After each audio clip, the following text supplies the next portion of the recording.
Chapter number 12 आ जाता है vectors. Vectors वगैरह जो है ना इसमें आ जाते हैं। इसको वैसे कैलकुलस 3 भी कहते हैं। मतलब चैप्टर 12 से ऑनवर्ड जो टॉपिक्स है ना वो कैलकुलस 3 में आते हैं। ठीक है।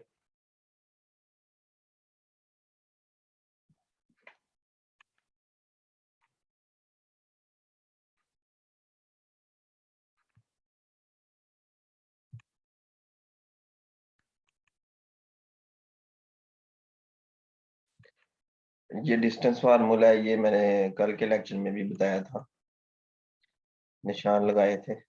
पर मैं चाह रहा था कि आज मैं आपको थोड़ी डिटेल से इम्पोर्टेंट चीजें बता दूं इसकी। नहीं पता ये सब क्या है। उसे तुमसे जलन है, उस औरत को तलाक हुई और तुम्हारी शादी होने वाली है। ये आप टीवी के सामने बैठ के स्टडी कर रहे हैं, कैसी बात है।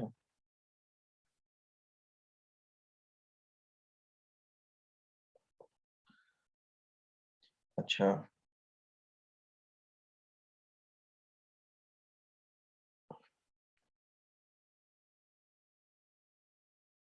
लोग अभी तक ज्वाइन कर रहे हैं जी। तो वेक्टर्स वाला टॉपिक आ जाता है 12.2।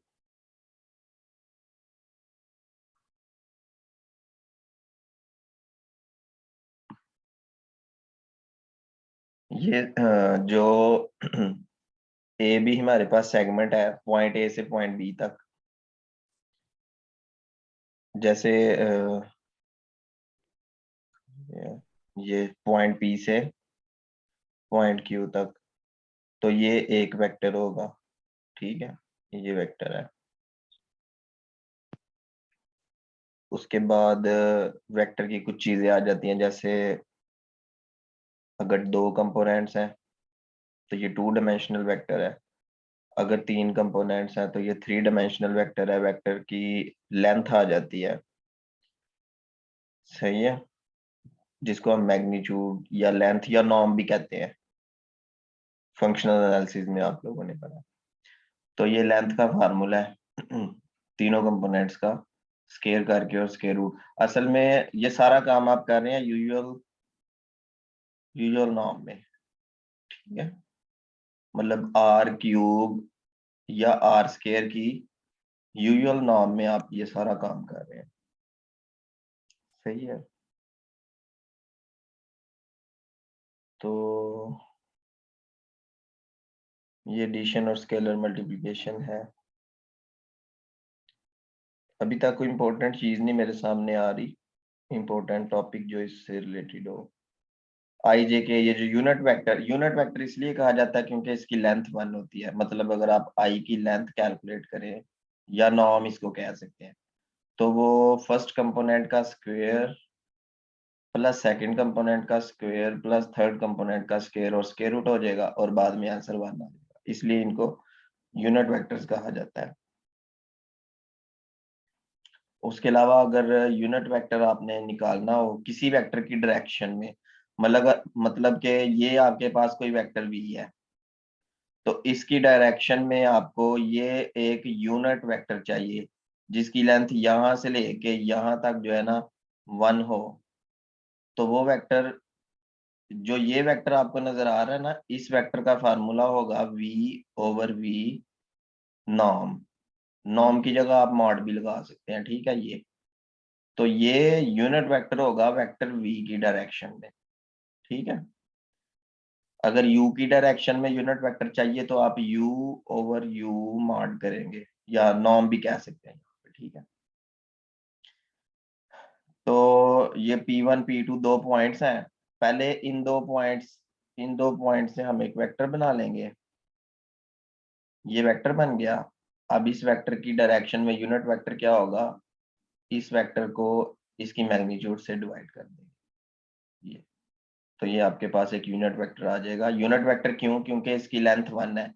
आप चेक भी कर सकते हैं, 2/3 square plus 2/3 square plus -1/3 square और स्क्वायर रूट करके इसका आंसर 1 आ जाएगा, ठीक है। ये एग्जाम्पल 5 ट्राई कीजिएगा। ये बॉक्स जो है इसको आप देखिएगा, मिड पॉइंट फार्मूला आ जाता है किसी भी लाइन सेगमेंट का। मतलब के दो पॉइंट्स हैं आपके पास, ये एक पॉइंट P है, ये एक पॉइंट Q है। तो P से Q का जो मिड पॉइंट, ये जो मिड पॉइंट है सेंटर में जो पॉइंट है मिड पॉइंट, इसका फार्मूला क्या होगा? जैसे ये एक पॉइंट है x1 y1 z1 और जो दूसरा पॉइंट है x2 y2 z2, तो इन दोनों का जो मिड पॉइंट होगा वो क्या होगा? ये फार्मूला इस तरह से भी आपको आ सकता है कि आपको दो पॉइंट्स गिवन हो और आपको कहा जाए कि जी मिड पॉइंट इनका क्या होगा। तो जस्ट आपने पहले कंपोनेंट को ऐड करके 2 पे डिवाइड कर देना है, फिर दूसरे कंपोनेंट को ऐड करके 2 पे डिवाइड कर देना, और फिर तीसरे कंपोनेंट को ऐड करके 2 पे डिवाइड कर देना, तो आपके पास मिड पॉइंट आ जाएगा। ठीक है, उसके बाद आप इसको आगे ले जा सकते हैं। डॉट प्रोडक्ट की कुछ प्रॉपर्टीज आ जाएंगी। सबसे पहले नंबर पे angle between vectors. Angle between vectors का क्या फार्मूला है? थीटा। थीटा जो होता है वो होता है जी cos इनवर्स, ये हो गया u dot v over u mod v mod. ठीक है, और इसका cos इनवर्स, ये वैल्यू यहाँ पे आप लिख सकते हैं, cos inverse of u dot v over u mod v mod. तो ये थीटा आ जाता है एंगल। हम इस एंगल की बात कर रहे हैं, मतलब एक वेक्टर की डायरेक्शन ये है एक्स एक्सिस पर, दूसरा वेक्टर पड़ा हुआ है जी वाई एक्सिस पर, तो इन दोनों के दरमियान में जो एंगल है वो कितना है? 90 डिग्री। तो 90 डिग्री का एंगल हमें नजर आ रहा है। अब हमने देखना है कि इस 90 डिग्रीज को कैलकुलेट कैसे करना है। तो आप ये समझ लें कि जो इस डायरेक्शन में वेक्टर पड़ा हुआ है उसका एक यूनिट वेक्टर भी आप मतलब कंसीडर कर सकते हैं, हम इसको आई कह लेते हैं 1 0 0, और जे जो है ना ये वाई एक्सिस की डायरेक्शन में पड़ा हुआ है 0 1 0। तो थीटा जो है वो 90 डिग्रीज है। तो अगर हम इसको फार्मूला के थ्रू करें cos inverse u dot v, तो इनका जो है डॉट प्रोडक्ट क्या आएगा? 0 प्लस 0 ओवर ये जो आई मॉड है वो भी 1 है और जो जे मॉड है वो भी 1 है। तो cos इनवर्स ऑफ 0 क्या होता है? क्लियरली हमें नजर आ रहा है वो 90 डिग्री होता है। तो ये मैंने आपको जस्ट एक एग्जांपल बताई है कि क्योंकि आई और जे के दरमियान में एंगल 90 डिग्रीज है, तो इनका जो एंगल है ना वो हम कैलकुलेट कर चुके हैं यहाँ पे। ठीक है, ये डॉट प्रोडक्ट का फार्मूला है। डॉट प्रोडक्ट कैसे करते हैं दोबारा से बता दूं कि पहले कंपोनेंट को पहले कंपोनेंट से मल्टीप्लाई करना है, फिर प्लस करना है, फिर दूसरे को दूसरे से, फिर प्लस, फिर तीसरे को तीसरे से मल्टीप्लाई करना है। ठीक हो गया, उसके बाद एंगल भी हो गया। तो अब यहाँ पे एक बात है, ये मल्टीपल चॉइस है। अगर जो एंगल है वो 0 से बड़ा होगा तो इसको अक्यूट एंगल बोलेंगे। तो अगर ये जो डॉट प्रोडक्ट है 0 से बड़ा होगा तो एंगल अक्यूट होगा, अगर डॉट प्रोडक्ट 0 से छोटा होगा तो एंगल ऑब्ट्यूस होगा। ठीक है, आप डॉट प्रोडक्ट से भी अंदाजा लगा सकते हैं। अब देखें ये जो डॉट प्रोडक्ट है इसकी वैल्यू -4 है, तो -4 जो है वो लेस देन 0 है, तो जो एंगल आएगा वो ऑब्ट्यूस एंगल आएगा। ठीक है, अक्यूट ऑब्ट्यूस ये एंगल की कैटेगरीज हैं। इसकी डेफिनेशन आप देख लीजिएगा, अभी मेरे ज़हन में नहीं है, आप फिर भी आप देख लीजिएगा कि अक्यूट एंगल मतलब टाइप्स ऑफ एंगल्स ये आप सर्च कर सकते हैं, ये आप देखिएगा। ठीक हो गया,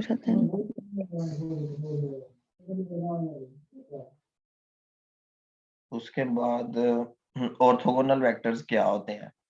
ऑर्थोगोनल वेक्टर, दो वेक्टर्स को ऑर्थोगोनल वेक्टर बोलेंगे अगर उनका डॉट प्रोडक्ट 0 आ जाए। सही है, ये पहले भी हमने पढ़ा था, दोबारा से मैं बता रहा हूँ कि डॉट प्रोडक्ट अगर 0 आ जाएगा तो ऑर्थोगोनल वेक्टर होंगे। ऑर्थोगोनल वेक्टर का मतलब है कि एंगल जो है ना उनमें थीटा वो 90 डिग्री है। मतलब π/2 रेडियन है। ठीक है, उसके बाद प्रोजेक्शन जो है वो ये है कि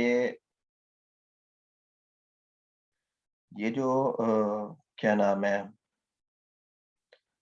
ये एक वेक्टर u है और ये एक वेक्टर v है। तो इस u की जो प्रोजेक्शन होगी, जो साया होगा, ठीक है, वो ये होगा ना, सारा इस डायरेक्शन में होगा। तो projection of u on v का जो फार्मूला है वो ये है। आपको आ सकता है ना, projection of u on v calculate करें। ठीक है, पीपीएससी 2020 में एक क्वेश्चन इसमें से भी आया हुआ है, प्रोजेक्शन से रिलेटेड आया हुआ है, दोबारा भी आ सकता है। ठीक है, तो फार्मूला ये है u.v over v mart square और v। तो अगर projection of u on v होगा, अगर आपको आ जाए projection of v on u, तो ये होगा u.v over u mart square और इसके बाहर आ जाएगा u। ठीक है, तो जस्ट आपने क्या करना है कि ये जो दो जगह है ना, यहाँ पे इन दो प्लेसेस पे आपने u से रिप्लेस कर देना, यहाँ पे और यहाँ पे। तो projection of v on u हो जाएगा। अगर ये v रह जाएगा तो यहाँ projection of u on v हो जाएगा। ठीक है, ये दोनों फार्मूलाज, इनको अच्छी तरह से आपने मेमोराइज कर लेना है। और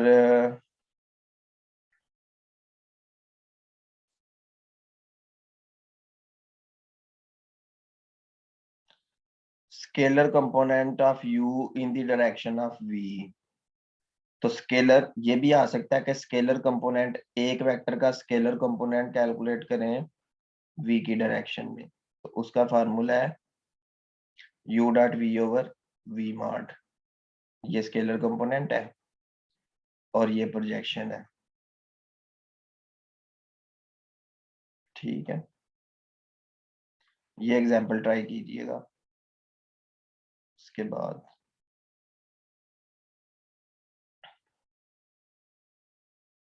वर्क डन का formula W is equal to F.D। D जो है वो डिस्प्लेसमेंट है और F जो है वो फोर्स है। सही है, तो F.D फोर्स और डिस्प्लेसमेंट का जो डॉट प्रोडक्ट है वो वर्क के इक्वल होता है। वर्क एक स्केलर क्वांटिटी है, ये भी आपको आ सकता है कि वर्क स्केलर है या वेक्टर है। तो जो डॉट प्रोडक्ट का आंसर होता है वो एक स्केलर क्वांटिटी होती है। आपको इस तरह से भी आ सकता है कि अब देखें ना, डॉट प्रोडक्ट का फार्मूला क्या होता है। F.D को आप कह सकते हैं F mod D mod cause of theta between F and, मतलब थीटा जो होगा ना, ये फोर्स और डिस्प्लेसमेंट वेक्टर के दरमियान में एंगल होगा, थीटा होगा। सही है, तो ये जो थीटा है ना, ये इन दो वेक्टर्स के दरमियान में है। तो आप यहाँ पे थीटा की वैल्यू पुट करके वर्क निकाल सकते हैं। जैसे आपको एफ मतलब वेक्टर की फॉर्म में अगर गिवन ना हो, यहाँ पे मैग्नीट्यूड की फॉर्म में गिवन हो, फोर्स और डिस्प्लेसमेंट आपको गिवन है, एंगल भी गिवन है, हम दोनों के दरमियान में, तो आप वर्क निकाल सकते हैं इस फार्मूला में पुट करके। एफ मार्ट की वैल्यू, डी मार्ट की वैल्यू, कॉस थीटा पुट कर दिया, सॉल्व किया, तो ये आ गया। ये भी इंपॉर्टेंट आपके पास एग्जांपल है। ठीक है, उसके बाद डायरेक्शन कोसाइंस आ जाते हैं। ये 15 क्वेश्चन, इसको आप स्टडी कीजिएगा, ये डायरेक्शन कोसाइंस के बारे में। ये डायरेक्शन कोसाइंस जो है ना, वो cos अल्फा जो होता है वो a over v MARD, cos beta b over v MARD, cos gamma c over v मार्ड। जबकि ए बी सी क्या चीजें हैं, ए बी सी के बारे में चला गया। अल्फा बीटा गामा है, ये वेक्टर है, ये उसके कंपोनेंट्स हैं वेक्टर v के। ठीक है, वेक्टर v के कंपोनेंट्स हैं। ये देखें ना, वेक्टर v को हम ऐसे लिख सकते हैं a कॉमा बी कॉमा सी। तो अगर आपको मैं कह दूं आपके पास एक वेक्टर है 1 2 3, तो इसके डायरेक्शन कोसाइंस निकालें। तो सबसे पहले आप वी मार्ट कैलकुलेट कर लेंगे। 1 square is 1, 2 square is 4, 3 square is 9। तो ये वी मार्ट आ गया 10 एंड 14 स्क्वायर रूट। और उसके बाद अगली बात ये है कि कॉज अल्फा। कॉज अल्फा का फार्मूला है first component divided by V mod 14 square root. यहाँ से अल्फा निकल आएगा, alpha equal to cos inverse 1/14 square root. तो इसको आप ऐसे ही लिख सकते हैं, ठीक है, क्योंकि कैलकुलेटर तो अलाउड नहीं होगा। तो अगर कोई क्वेश्चन इस तरह का आया तो वो मतलब वैल्यू ही होगी। इसी तरह आप बीटा कैलकुलेट कर सकते हैं। Beta is equal to cos inverse second component divided by, ये आ गया 1/14 स्क्वायर रूट। और gamma is equal cos inverse third component 3 ये थर्ड कंपोनेंट आ जाएगा और 14 स्क्वायर रूट। तो ये डायरेक्शन कोसाइंस में ना एक आइडेंटिटी भी पाई जाती है। वो आइडेंटिटी ये है कि कॉज स्क्वायर, मतलब आप क्या करें कि आप कॉज अल्फा का जो भी आंसर है उसका स्क्वायर कर दें, कॉज बीटा का जो आंसर है उसका स्क्वायर कर दें। कॉज अल्फा जो है ना वो 1/14 स्क्वायर रूट है, कॉस बीटा जो है वो 2/14 स्क्वायर रूट है। ये खुद से मैंने क्वेश्चन बनाया आपके लिए। कॉस गैमा जो है वो 3/14 स्क्वायर रूट है। अब आप क्या करें, cos square alpha plus cos square beta plus cos square gamma करें, तो आपका आंसर 1 आना चाहिए। चेक कर लेते हैं। इसका स्क्वायर किया तो 1/14 प्लस इसका स्क्वायर किया तो 4/14 प्लस इसका स्क्वायर किया तो 9/14। तो जब सबको ऐड किया 14, 1 प्लस 4 प्लस 9, तो आपके पास 14/14 आ गया और 1 के इक्वल होता है। तो ये एक आइडेंटिटी है डायरेक्शन कोसाइंस में। इस आइडेंटिटी को भी आपने मेमोराइज कर लेना है अच्छे तरीके से। सही हो गया। तो ये डायरेक्शन कोसाइंस इंपॉर्टेंट टॉपिक था, ये मैंने आपको बताया है। असल में डायरेक्शन कोसाइंस क्यों करते हैं? डायरेक्शन कोसाइंस करने से ये होता है कि जो आपके पास उस वेक्टर वी के जो एंगल्स बनते हैं तीनों एक्सिस के साथ, मतलब एक्स एक्सिस के साथ जो उसका एंगल बन रहा है, ठीक है, वाई एक्सिस के साथ जो उसका एंगल बन रहा है और जी एक्सिस के साथ जो उसका एंगल बन रहा है उस वेक्टर वी का, वो हम बता देते हैं डायरेक्शन कोसाइंस के फार्मूला से। ठीक है, जैसे ये वेक्टर वी है तो एक्स एक्सिस के साथ इसका जो एंगल बन रहा है ये अल्फा बन रहा है। तो इस अल्फा को कैलकुलेट करने का ये तरीका है कि फर्स्ट कंपोनेंट को उस वेक्टर की मैग्नीट्यूड से डिवाइड कर देंगे और फिर उसका इन्वर्स कर देंगे, तो अल्फा आपके पास आ जाएगा कॉस इन्वर्स फर्स्ट कंपोनेंट। ठीक है, first component divided by magnitude of vector. सही हो गया। चलें जी आगे चलते हैं। उसके बाद क्रॉस प्रोडक्ट आ जाता है। बस इसके फार्मूलाज को आप देख लें, यू क्रॉस वी क्या होता है। और जब दो वेक्टर पैरेलल होते हैं तो क्रॉस प्रोडक्ट पॉसिबल नहीं होता, इसलिए वो cross product zero null vector होता है। ठीक है, पैरेलल वेक्टर्स का। और ये यहाँ पे साइक्लिक एक रोटेशन है, मतलब आई क्रॉस जे करेंगे के आ जाएगा, के क्रॉस आई करेंगे जे आ जाएगा, जे क्रॉस के करेंगे आई आ जाएगा। ठीक है, अगर इसको रिवर्स चलाएंगे तो माइनस में आ जाएगा। ठीक है, उसके बाद एक और इम्पोर्टेंट चीज है, area of parallelogram. Area of parallelogram मतलब कि इस तरह की कोई डायग्राम है, ये ऐसी डायग्राम है कि जो आमने सामने वाली जो वैल्यूज है ना वो पैरेलल होती हैं। ये इसके पैरेलल है और ये इसके पैरेलल है, तो इसका सारा आपने एरिया कैलकुलेट करना है। तो इस डायग्राम का एरिया कैलकुलेट करने के लिए आपको जस्ट दो वेक्टर्स की जरूरत है। वो दो वेक्टर्स कहाँ पे होंगे, मैं यहाँ पे आपको बता दूं कि एक वेक्टर होगा इस डायरेक्शन में और एक वेक्टर होगा इस डायरेक्शन में। अब मैं थोड़ा सा कलर चेंज कर देता हूँ। पैरेललोग्राम बना लेना, ये पैरेललोग्राम बन गई ये, ठीक है। तो इस पैरेललोग्राम का एरिया कैलकुलेट करने के लिए जस्ट आपको एक तो इस वेक्टर की जरूरत है और एक इस वेक्टर की जरूरत है। फिर आप क्या करेंगे कि इन दोनों, इसको u मान लें, इसको v मान लें, दोनों वेक्टर्स का क्रॉस प्रोडक्ट करके आपने मैग्नीट्यूड कैलकुलेट कर लिया। तो जो इसका आंसर आएगा वो इस पैरेललोग्राम का एरिया होगा, ठीक है। तो कभी कभी ऐसा भी होता है, जैसे मैं आपको कह दूं कि ये कोई पॉइंट है P और ये कोई पॉइंट है Q, तो पॉइंट P से पॉइंट Q तक जो वेक्टर बनेगा वो बनेगा PQ वेक्टर, इस तरह से। फिर ये कोई पॉइंट है P और ये कोई पॉइंट है R, तो P से R तक जो वेक्टर बनेगा वो इस तरीके से बनेगा, P R, और ये वेक्टर बन गया, ठीक है। अब आपके पास देखें दो वेक्टर आपको मिल गए, एक ये वेक्टर मिल गया जिसको हम U कह लेते हैं, और एक ये वेक्टर मिल गया जिसको हम वेक्टर V कह लेते हैं। हाँ, एक और चीज है कि आपको यहाँ पे भी एक पॉइंट गिवन होगा, S कह लेते हैं, लेकिन आपको S की जरूरत नहीं महसूस होगी। क्यों? क्योंकि आपने अगर एरिया ऑफ पैरेललोग्राम कैलकुलेट करना है तो एरिया ऑफ पैरेललोग्राम के लिए आपको U क्रॉस V चाहिए था और बाद में उसकी मैग्नीट्यूड, और U क्रॉस V आपको सिर्फ इन तीनों पॉइंट से मिल गया है। मतलब पी क्यू एक वेक्टर मिल गया, पी आर दूसरा वेक्टर मिल गया, एस की जरूरत ही नहीं पड़ी, हालांकि एस गिवन भी था। तो फिर दो वेक्टर्स का क्रॉस प्रोडक्ट करके तो आप मैग्नीट्यूड कैलकुलेट कर सकते हैं, ठीक है। तो ये मैंने आपको दो बातें बताई हैं कि अगर पॉइंट्स की फॉर्म में भी आपको गिवन हो क्वेश्चन तो आप उसको सॉल्व कर सकते हैं, ठीक है। जरूरी नहीं कि आपको वेक्टर्स ही गिवन हो। अभी कोई क्वेश्चन आएगा?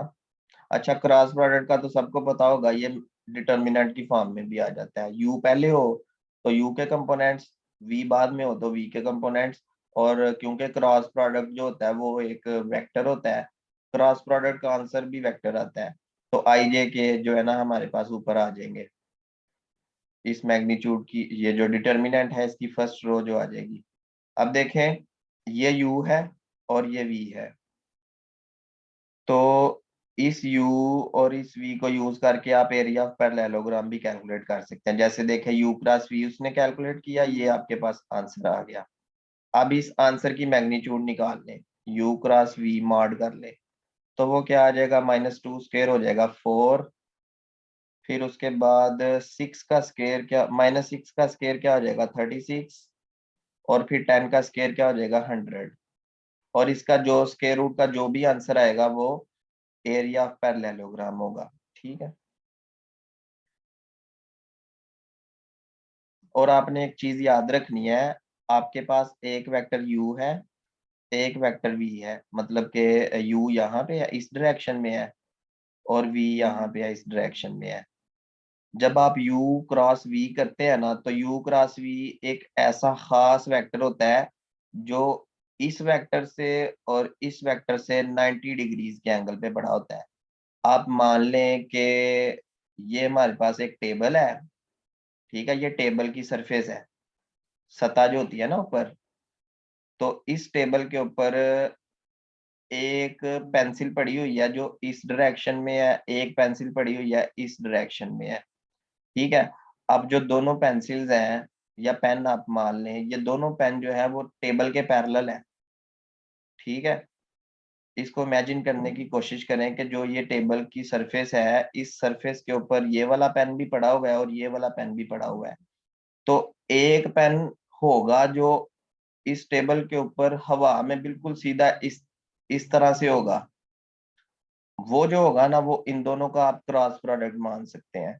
बात समझ आ रही है कि वो इस पेन से भी 90 डिग्रीज का एंगल बना रहा होगा और ये दूसरे पेन से भी 90 डिग्रीज का एंगल बना रहा होगा, उसको हम इन दोनों का क्रॉस प्रोडक्ट बोलेंगे।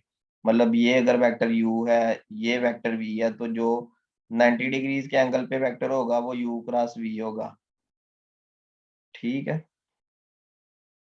तो हम कह सकते हैं कि अगर हमने कोई परपेंडिकुलर वेक्टर कैलकुलेट करना है तो परपेंडिकुलर वेक्टर उसी सूरत में आ सकता है जब आप दो वेक्टर्स का क्रॉस प्रोडक्ट करें। और देखें ये आपके पास 3 पॉइंट्स हैं, 3 पॉइंट्स हैं, ये 3D स्पेस है। पॉइंट P पड़ा होगा यहाँ पे, पॉइंट Q पड़ा होगा यहाँ पे, मिसाल के तौर पे पॉइंट R पड़ा होगा यहाँ पे। अब ये जो 3 पॉइंट्स है ये नॉन कोलिनियर पॉइंट्स हैं, तो इन तीनों पॉइंट से 2 वेक्टर बन जाएंगे, जैसे PQ ये एक वेक्टर आ गया, PR ये दूसरा वेक्टर आ गया। अब दोनों वेक्टर जो है एक ही प्लेन पर पड़े हुए हैं। अब हमें एक, ये P है, ये Q है और ये R है। अब हमें एक ऐसा वेक्टर चाहिए जो PQ और PR के परपेंडिकुलर हो। तो वो इसी सूरत में पॉसिबल है, जब आप PQ और PR का क्रॉस प्रोडक्ट करेंगे तो जो नया वेक्टर आएगा वो इस तरह से आ जाएगा, वो इस वेक्टर से भी 90 डिग्रीज का एंगल बना रहा होगा और इस वेक्टर से भी 90 डिग्रीज का एंगल बना रहा होगा। अगर आप चेक करना चाहते हैं तो आप चेक भी कर सकते हैं, जैसे ये एक नया वेक्टर आया है, ठीक है। परपेंडिकुलर वेक्टर क्या होता है, जब 90 डिग्रीज का एंगल हो, और 90 डिग्रीज का एंगल कब आता है, जब डॉट प्रोडक्ट 0 हो। तो आप इस वेक्टर का पहले इस वेक्टर के साथ डॉट प्रोडक्ट चेक करें, तो 6 को 1 से मल्टीप्लाई किया तो 6 आ गया। फिर इधर जे कंपोनेंट नहीं है, वो 0 आ गया। फिर इस 6 को इस -1 से मल्टीप्लाई किया तो -6 आ गया, कैंसिल किया तो 0 आ गया। मतलब के PQ वेक्टर का जब आपने डॉट प्रोडक्ट किया इस आने वाले वेक्टर से, मतलब के PQ क्रॉस PR से, तो आंसर 0 आ गया। हाँ, अब आप इसी वेक्टर का डॉट प्रोडक्ट करेंगे इस वेक्टर से, तो दोबारा से आंसर 0 आ जाएगा। ऐसा इसलिए हो रहा है कि जो क्रॉस प्रोडक्ट से वेक्टर आता है वो 90 डिग्रीज पे होता है दोनों वेक्टर्स की। ठीक है, किसी का कोई क्वेश्चन हो पूछ सकता है, फिर हम आगे चलते हैं।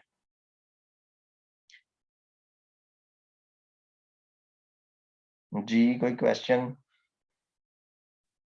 कोई नहीं। अच्छा, उसके बाद एक और बात है, देखें ये आपके पास एक पैरेललोग्राम है, ये, ठीक है। अब इस पैरेललोग्राम की एक खास बात है, अगर मैं इस पैरेललोग्राम के 2 टुकड़े कर दूं इस तरीके से, तो 2 टुकड़े करने से क्या हुआ कि जो ऊपर वाला पार्ट है वो, ये जो ग्रीन कलर में है, ये एक ट्रायंगल है, और बिल्कुल इक्वल पार्ट नीचे भी है, वो भी एक ट्रायंगल है, जो ये पर्पल कलर में है, एक ग्रीन कलर में एक पर्पल कलर में। तो एक पैरेललोग्राम के 2 पार्ट्स हमने कर दिए, तो हमारे पास 2 ट्रायंगल्स आ गई जो कि इक्वल है।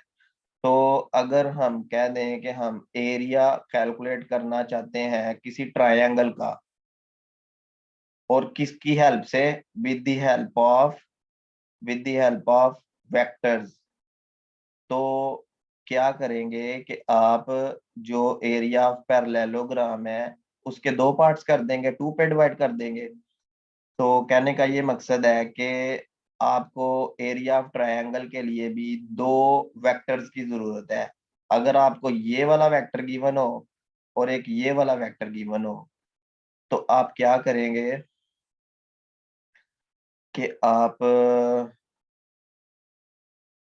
किधर गया, क्रॉस प्रोडक्ट करके इनका वेक्टर u और v का, u क्रॉस v का क्रॉस प्रोडक्ट करके मैग्नीट्यूड करेंगे, तो आपके पास ये सारा एरिया आ जाएगा। जब इसको 2 पे डिवाइड कर देंगे तो आपके पास हाफ एरिया आ जाएगा, जो इस लाइन के नीचे या ऊपर है, बात एक ही है। तो अगर 2 यहाँ पे है तो 2 यहाँ पे होगा, मतलब सेम होगा, तो एरिया ऑफ ट्रायंगल आ जाएगा आपके पास। तो आप with the help of 3 points भी काम कर सकते हैं। 3 पॉइंट से क्या होगा, 3 पॉइंट से आप 2 वेक्टर बना लेंगे, जैसे यहाँ पे उसने, देखें पॉइंट P यहाँ पे है, पॉइंट Q यहाँ पे है, पॉइंट R यहाँ पे है। तो जो आपके पास पैरेललोग्राम बन रहा है वो कुछ इस तरीके से बन रहा है। ये इस पैरेललोग्राम का जो एरिया होगा ये सारा होगा, ये जो रेड रेड बाउंड्री है ना इसके अंदर, अब एरिया है वो तो आ गया ये इस पैरेललोग्राम का। अब आपने करने हैं इसके दो पार्ट्स, तो वो टू पे जब आप इसको डिवाइड कर देंगे, हाफ कर देंगे, तो आपके पास एरिया ऑफ ट्रायंगल आ जाएगा। ठीक है जी। उसके बाद अगली बात ये है कि जैसे आपके पास ये तीन पॉइंट्स हैं, पी क्यू आर, तीन पॉइंट्स आप मान लें कि पी यहाँ पे है, क्यू यहाँ पे है, आर यहाँ पे है।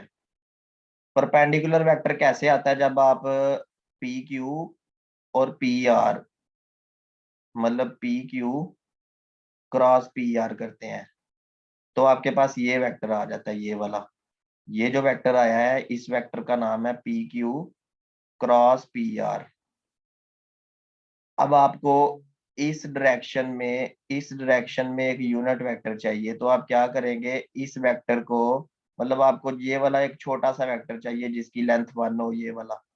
तो ये वेक्टर कैसे आएगा? अगर आप इस वेक्टर को डिवाइड कर देंगे इसी वेक्टर की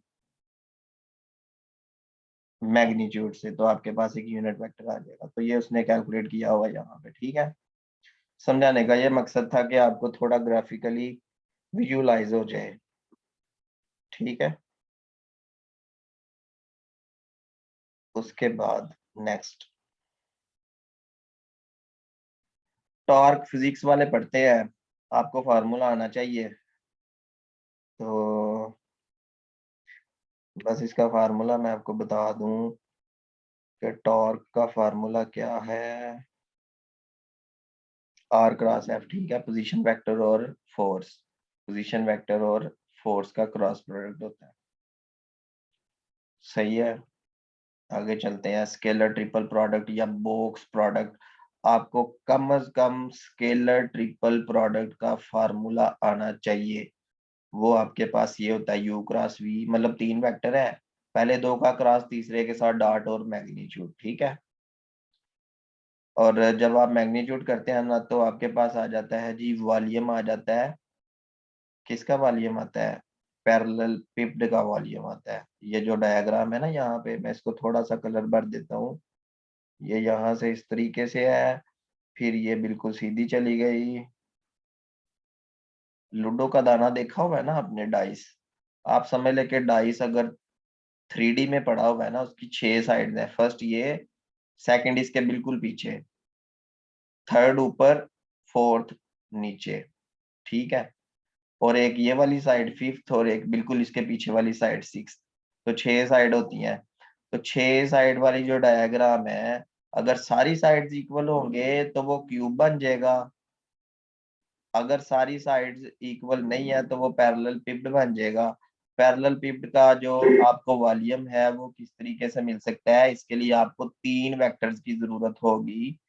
वो तीन वेक्टर्स कौन से होंगे? वो तीन वेक्टर्स इस तरीके से होंगे कि जैसे यहाँ पे मैं दोबारा से डायग्राम बना दूं कि जैसे ये और ये है। ठीक है, मैं कोशिश कर रहा हूँ कि आपको समझ आ जाए। अब आप इन दोनों डब्बों में से ना एक डब्बे को एक्सेप्ट कर ले। जैसे ये देखें, इसको मैं ज्यादा कलर भर रहा हूँ। आपको एक इस वेक्टर की जरूरत है, एक इस वेक्टर की जरूरत है, एक ऊपर जाने वाले वेक्टर की। मतलब कि एक ही पॉइंट को बेस मानकर, इस पॉइंट को स्टार्टिंग पॉइंट मानकर, यहाँ से जाने वाले तीन वेक्टर्स की जरूरत है। एक दाईं तरफ, एक ऊपर की तरफ, और एक फ्रंट साइड आगे की तरफ जो वेक्टर है ना। तीन वेक्टर की जरूरत है। तीनों वेक्टर्स को जब इस u cross v dot w इस फार्मूला में पुट करके मॉड करेंगे, तो आपके पास क्या आ जाएगा? वॉल्यूम ऑफ पैरेलल पिप्ड आ जाएगा। और जब आप देखें, इसके टोटल 6 साइड्स है। कितनी साइड्स है? 6 साइड्स है। अगर आपको मैं कह दूं कि सिर्फ एक साइड का आप निकालें एरिया, एक साइड का एरिया निकालें, तो वो आप कैसे निकालें? आप 6 पे डिवाइड कर देंगे, टोटल एरिया को 6 पे डिवाइड कर देंगे, तो ये एक साइड वाला एरिया आ जाएगा। मेरा ख्याल है कि इसको क्या कहते हैं, टेट्राहेड्रन कहते हैं, सिर्फ एक साइड को। जरा ये कंफर्म करें अगर आपको पता है तो। ये जो एक साइड है, इस साइड को क्या कहते हैं? किसी एक साइड को अगर इसको 6 से डिवाइड कर देंगे तो वॉल्यूम ये जो एरिया ऑफ टेट्राहेड्रन या आ जाएगा, ये कंफर्म कर लीजिए। Yes sir. चले सही हो गया। तो ये क्रॉस प्रोडक्ट का जो भी यूज था वो भी हमने स्टडी कर लिया है, अब हम आगे चलते हैं। सही है। लाइंस एंड प्लेन्स आ जाते हैं। तो इसमें जो क्वेश्चन आता है ना, वो क्वेश्चन किस तरीके से आपको आ सकता है? वो क्वेश्चन आपको एक वेक्टर, एक पॉइंट और एक वेक्टर की फॉर्म में आ सकता है। अब असल में ये कहना ये चाह रहा है, आप ये 3D में है, 3 डायमेंशन में है,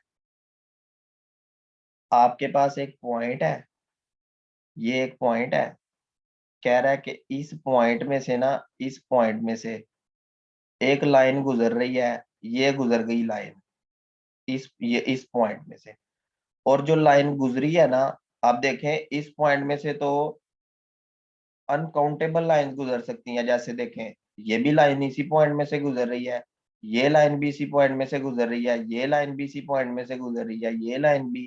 तो आप एक पॉइंट में से कितनी लाइंस गुजार सकते हैं? इसका जरा आंसर तो दें मुझे।